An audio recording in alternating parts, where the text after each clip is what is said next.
Imana wanjye ejo Imana ishobora byose Mana icyo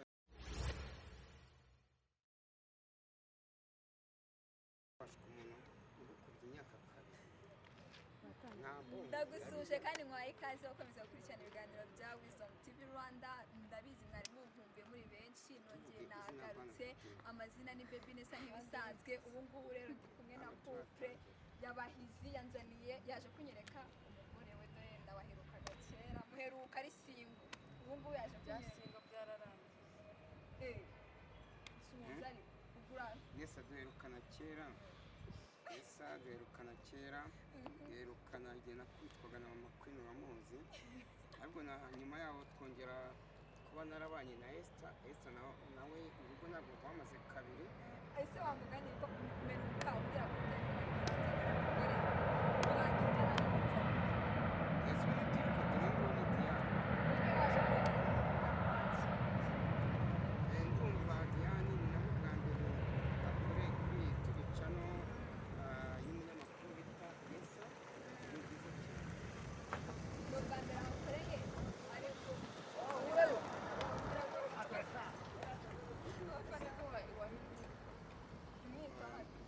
niteguye bandi birirwa babunza ubugambo ngo bahizi ngo ibiki n'ibiki ngo Diane muka bahizi ngo gutya na gutya ngo yaranyoheje ngo ngurisha intebe. Ndabiyamye simvuga tubicano. Esther yabivugiye mu kiganiro simbivuze. Esther uyu afite imyaka 26, ngenda kuze ndakoze rwose, nta kuntu Diane yanshuka ngo ngurisha intebe. Kandi ziriya ntebe ziriya ntebe ni impano. Nshimire n'umupapa wazimpaye, ntabwo njye sinshobora kuzigurisha imbere y'impano. Ziriya ni impano umupapa yampaye, yambwiye ijambo rimwe ati Bahizi ngewe nzaza mu Rwanda nzanye na famiye yanjye, nibura byanshimisha njye na famiye yanjye. Umugore wanjye ari i Burundi, nanjye mba ibirwota amasimbi, nzaba ndi kumwe n'abana banjye, byanshimisha. Za ntebe nakuguriye nje nkazicemo. Kuki ntafashe amafaranga ngure udutebe dutoya tw'ibihumbi 200 nkakugura intebe zihenze? Nuko ngewe twamenyanye cuza amasege Burundi, yiga segonderi, arankunda, agira ate naho arangirije za universite atajya kuba ku mugabane w'Uburayi. Ejo ngiye kuba numva arampamagaye angurira intebe, agira gute aranamvugisha nubwo arifuza yuko inzu turimo ni ntoya, intebe zimwe ziracyaraho yaziguze, arimo kutubwira ngo dushake inzu nini, inzu twebonye tugiye kwibamo. Buriya umuntu ugurisha tugiye kubana umugore wanjye gusezerana abantu abana abasezerana, ahubwo ngewe na Diane turashaka kubana, tukabana, tubanze dufate ukwezi kumwe cyangwa amezi 2, dushaka ibyo muzanywa ibyo muzarya. Mbese Nessa twajya mu murenge ukaza ukicwa n'icyaha. None ngewe na Diane tuzafata amezi 4 tubanze dukora amafaranga, arakora nanjye ngakora, tuvuga itenda dufashe bije. Uriya umurenge nta nubwo utwara ibintu byinshi, azashaka 10 ndetse nshaka abantu benshi bazaza kubunza ibyo kunywa, iby'inda zabo bashaka kurya n'ugusahura urugo. Kuko nyuma ushobora gukoresha icyo kirori, nyuma ugasanga inzu iteyemo, mubuza yo mwishyura inzu barabirukana. ahubwo twebwe twaje ibintu bikeya tukazigama amafaranga yo kwishyura. Ubwo rero azashaka 10, ntumve 10,000 azashaka abantu 10, nanjye nshaka abantu 10, twe 20. Ntabwo mugomba kurenza abo kaga ntago tuzabarenza, ni 20 tukava mu murenge tugashaka akabari keza tukagenda tukicara mu rugo. Byadusaba madamu guteka waje noneho hari ikibazo, tuzajya mu kabari mana. Oya tuzabikorera mu rugo. Mu rugo nibyo byiza, ibyo umugore avuze nibyo udakonsoma ibintu byinshi. Mu kabari hazaba kurya, hazaba kunywa, kandi guteka twakwitekera. Twiyame abantu bakoze ikiganiro ejo, sinagombwa ngo tuvuge iyo tubica niyo ariyo, bavuga ngo wowe waranyoheje ngo tugurishe intebe. ese umuntu mukuru nkawe baramwoshya nasundi barazigurishije ntazo nagusha intebe zirahari. Ni ba bantu barimo ibintu kurwanya bari ingo. kwitwaza Kandi njye reka ntabwo mbwize ukuri, bimfashe njye niyamye abantu bajya ku mahitamo bicano ntibakoreshe ubwonko bwabo, bajya kuvuga ubugambo ku mahitamo bicano bakavuga bari babeshya bamenye ko ibyo ngibyo ibyo bashaka kuvuga umuntu akabareka icyaha kuvuga ngo ngiye ngo yaranyoheje ngo ngurishe niyo mu diaspora yampaye, njye nagurisha impano. oya bari kwitwaza Subutu. n'ibindi bintu by'amafuti kandi ibyo ngibyo niba byarabaye byararangiye Funga gari ya mazi ya macafu. byose bishatse kuvuga iki kandi Ndababwira. ku bantu batazi Bo ikinyarwanda barabyumva. Bo barabyumva. batazi ikinyarwanda Umuntu urimo kugenda abunza umunwa ni Esther sinyibana nawe, urimo kwanga ufite umugabo wo mu diaspora. Natandukanye nawe wanditse koko nanjye nkibana na Diane. Esther nawe ntabwo ukimukunda Numukunda gute? kandi afite Ntabwo umugabo afite umugabo, ntabwo nyiri yamubwiye ko kumwe nawe. afite umugabo Nareke. erega reka Njye na nkubwire Diane hari igihe ukunda umuntu ukamutegereza ukavuga ati wenda uriya mugabo azanapfa mutsindire umugabo uzapfa ninde? mu diaspora wenda akitaba imana Nawe ukamubwira Esther arakwica. Mu diaspora wese Esther, murabona umuhambisha aka kanya. umugabo wawe ratahari yubahwe ariko ubaha n'abagore Ariko b'abandi mwiyame hari igihe abantu mwiyame babaha abagore abure b'abandi. abunze ubugambo buke, kariya kanwa ke ntazafata ivumbi buturi no ku gihe cya sama nkayora ifu cyangwa umucanga nkamenamo. Yenda Oya, babaye najya ibyo avuga bintu ibyiwe mbwiye njye nta- natace ntigendera ngira ku bandi. inshuti zanjye dore agatelefone mfite nishimiye n'uwo mu diaspora wanguriye intebe yambwiye ati nindamuka mbonye mu diaspora uje mu Rwanda njye mfite telefone 3 nzaguha mwimwe. Iyo azama none n'abantu bagukunda iyo azama nzayikoresha YouTube channel wowe ukora YouTube channel se nikore nyine. ariko ubwo washatse umugore birashoboka wenda oya tuzayifungura nitumara kubana ko mbona se bazibye bazi maze n'ababitwaza ngo tuyutube oya Iyo dusabe yakamwana bayibye yakamwana arimo kwanga ngo washwita nibashaka babe barayitwaye. yishimye Yakamwana yishimye. Bari bayifatanyije yitwaga Yakawadusa. ariko imana imubabarira igaruke ntabwo twishimye rwose imana Ntabwo imubabarira twishimye igaruke ngiye dusenda mukunda. ariko namwe mugabanye amagambo ntabwo muri mu mutima mugabanye w'umuntu amagambo kuvuga ngo nimunazi gahunda zacu ngo Diane ngo ngureshe intebe Diane nubwo Diane ese ubundi ubu ngewe ninjye wishimiye kujya kuba mu nzu itarimo icya mbere ufite touch uriya mugabo arankunda niwe muba muvugana ukamuma tukavugana koko nta ukuntu adukunda ntiwifuza ko yazanadusura akadusura agasanga turi ahantu hameze neza ibyo yatuguriye bihari njye bari kumbabaza kuvuga ngo yanciye inyuma ngo ntabwo ibyo nibyo nenda ubundi nibyo koko ngo hari umuntu ngo mwaryamanye wenda utari ese yaba hari njye sinabwo mu ariko reka mbikubwire ibyo bintu njyewe Diane naramubwiye nti namuka mfatiye mu cyaha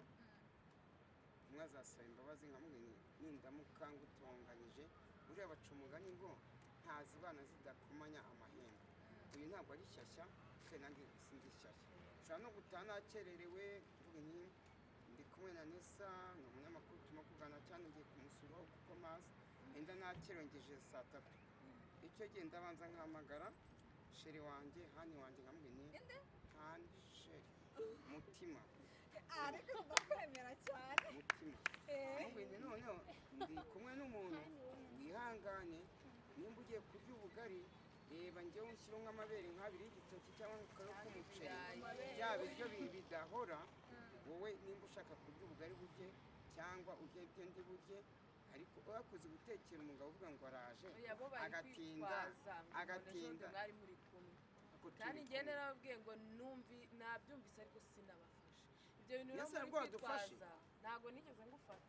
ubundi se umufasha wabyitwara mute mufashe nk'ubu ngubu tutari abana ntabwo namutera imbere kuko bibaho bibaho rega uriya umubiri ni nk'ibyo bita kurusiriko ushobora kuba ni za nsinga ebyiri hari netre na fase iyo zihuye gutya zibyara kurusiriko rero burya n'umubiri w'umukobwa wegeranye n'undi nawo ubyara siriko nimba Diane tutari abana inda abo ngabo babivuga bakambona n'umukobwa bagahita babwira ngo wagira ngo nimba sinzi oya bo ibintu bari kwitwaza njye ntabwo bimfasheho ibyo kwirirwa muvuga ngo ntabwo turahura niba urukundo rwanyu mwarahuye mugahita muhuza ibyo muhuza njyewe siko bimeze se ko tutari abana umuntu nta n'akantu murarya watinyutse usiga fone yawe wari uyu munyamakuru nawe mwihorera noneho umuntu agahita amamagara wari igihe akamamagara ngo Bahizi mbonye Diane wawe ari kumwe n'umusore ntabwo nahera ko mfuha cyangwa bijyanye igihe aba ari n'umusaza muri kumwe hari n'igihe aba ari wa muhungu mwakundanaga mbere ariko ngo mwarekanye ariko mukaba mwarakundanye nimba warakundanye n'umuntu mbere ntiwahita umujugunya ngo muramutse muhura musuhuza ntimujyane ibiganiro gutandukana n'umuntu ntacyo bitwaye kuko mbese ubu wowe gukorana na Esther ntabwo mwatandukanye Esther se ntitwatandukanye ntabwo nkiri umugabo wiwe nagumane umudiyasipora wiwe nanjye ngumane umunyarwanda ahubwo mukore akazi mutazanyemo amatiku ibyanyu ni ibyanyu iby'abandi ni iby'abandi baba babuze ibyo bavuga hatoya ngo namubwiye ngo agurishe intebe murusha ubwenge se izo ntebe nanjye nishimiye kuzabana nawe tukazicara sinzi ikibazo mufite uriya mugabo arankunda nubwo nahora n'ikibazo gikomeye duhuye n'ikibazo gikomeye tukamuhamagara nkamubwira ngeze ahantu kure nshaka kugurisha intebe nkamugisha inama ese intebe zigurishe ko ngeze muri bya bihe ntazi ukuntu bimeze ashobora guhita avuga kuko ari umudiyasipora ashaka no kuvuga iti Bahizi intebe cyangwa sheri wa Nadine wa Diane intebe zireke reka nze ku nomero zanyu bashyiraho nka 200 yo gukemura ikibazo ariko buriya ngewe impano umuntu yampaye kandi avuga ngo enda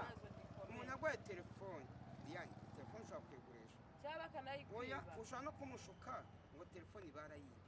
ariko intebe aravuga iti nge nzabasura umugore wanjye abi Burundi kandi Burundi muzi ibibazo bihari nge nzashyikira mu Rwanda mpite mpamagara umugore wanjye ansange hehe mu Rwanda uriya mugore nta nubwo azajya hehe i Burundi umugore azazana na famiye ashaka no kuzana na mama uriya mudiyasipora kuko uriya mudiyasipora ngewe n'aho abandi hazi bahita Munyeshezi hano mu cyiciro cya Rugomba bita Munyeshezi yewe ncuruza amasede dore Bahizi wacuruzaga amasede i Burundi arankunda ngewe yampaye ubwa mbere ajya kuma amafaranga yampaye yo kubona intamenya na Diane yampaye 50,000 ashyikiriza umunyamakuru umwe ashatse kuvuga izina umunyamakuru arayampa bwa kabiri abakuriye umugore kandi abakuriye abantu bari mu matiku muyareke amatiku n'undi bazaturwanya Diane hari ibyo bazakumvugaho bakubwira nawe hari ibyo bazambwira twebwe ni ukubira iki amatwi ngagira ibintu bitatu umbwira uzi kuri Diane cyiza pe ku buryo buri wese yabimukunda ubu ariko ndakubwira ibyo muze tumaze kumenya gukunda ni hafi cyane niba hari arangi bagiye kumpuza arahari rwose cyiza pe ni wa muntu ucisha make ni wa muntu ngiye tumenyana yakunze kungira inama agira ahantu henshi akunda kumbuza arambwira ati gabanya inzoga wijya mu tubari iyo nama yarayigiriye indi nama yangiriye yambwiye ati kuba natangira gukundana nawe ndashaka ko uzaba ugira isuku ujye wiyogoshesha use neza urimo ujye muri za salo zihenze mbese ni ibintu byinshi yangiriye inama urabona muri njyewe ndasa n'uwahindutse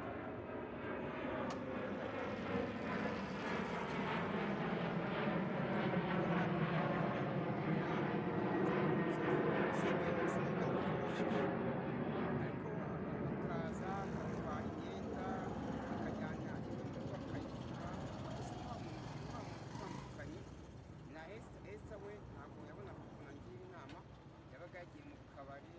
yagize ati yaraye mu bagabo ntabwo yigeze mbona umwanya wo kuvuga ngo ndicarane ngo tuganire hanyuma Diane nambwira ibintu bitatu uzi byiza kuri inzu bitatu ikintu cya mbere akwitaho mwaba muri kumwe mutamuri kumwe akwitaho kandi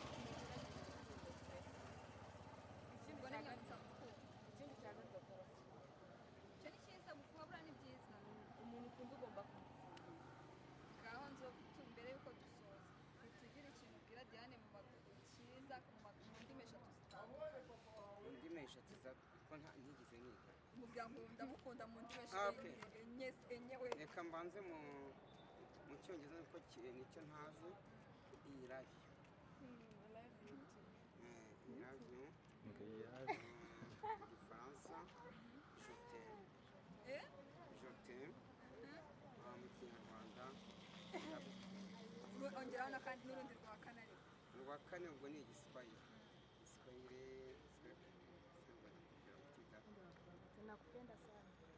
nakupenda sana ariko niba navuze ngo teyamo uwo muvuze agutemo harya ubu tugiye he tugiye kureba tugiye kureba tugiye kwa mushiki wanjye tugiye kumureba shima imana wanjye shima ejo imana mana ishobora byose mana icyubahiro ni icyawe narakubwiye igihe yakamwana azafungurwa kuko mperuka kujya kumusura ari kuri polisi ya Kinyinya nagenda amusura ari kuwa gatanu babanza kumunyima bavuga ngo bazasura kuwa gatandatu nari ndi kumwe na Diane na sheri wanjye kuko naragiye baramumpa turaganira yambaye amapingu amara yabunga mu maso ariko ndihangana nk'umugabo kuko kumwe bavuga ngo nyuma y'umugabo atemba ajya mu nda ubwo twaganiye nk'iminota 20 bamusubizayo bamusubije abaje inyuma yanjye nta nubwo bashoboye no kumubona ubwo yarambwira ati ariko byanze bikunze abahizi ejo nshobora gutaha kandi gutaha kuwa mbere nzajya imbere y'ubutabera ariko niko byagenze kuwa mbere yagiye imbere y'ubutabera ajyayo ariko biba ngombwa ko Imana imucyura yatashye kuwa kabiri nanjye ubu ngubu ngiye kumusura ariko ngiye kumusura sinshaka ko asubirana na Dusaba ngiye kumusura Diane tujye kumusura rwose tumusure turebe nimba yarananutse nimba yarabyibushye nimba ariko nkeka yuko byanze bikunze yabyibushye iyo umaze iminsi ingahe utanywa inzoga utuje utagize ute we yarabyibushye Imana yamworohereje kandi Imana yagushije Imana ihabwa icyubahiro mwese we ntuduherekeze se nuko turajya ntiyari inshuti yawe uriya niwe musaza wanjye nka musaza tujye kumusura rero turebe tumuganirize ariko njyewe ijambo nza kumubwira nimugeraho sinshaka ko asubirana na Dusaba kubera iki se uzi impamvu umugore n'umugabo ariko umugabo n'umugore bafite isezerano habayeho biriya ni reka mbikubwire umugabo n'umugore batangiye gushwana ngo umwe yakubise undi nkokora mu buriri ntuzangute nkokora mu buriri irituma abantu batandukana oya ntabwo jya ureka nisanzure nkwegere n'umuntu w'umupapa oya nzakwemerera none dusabe ngo ukuntu yagiraga gutya none usanga ujyana ukagira gutya ngo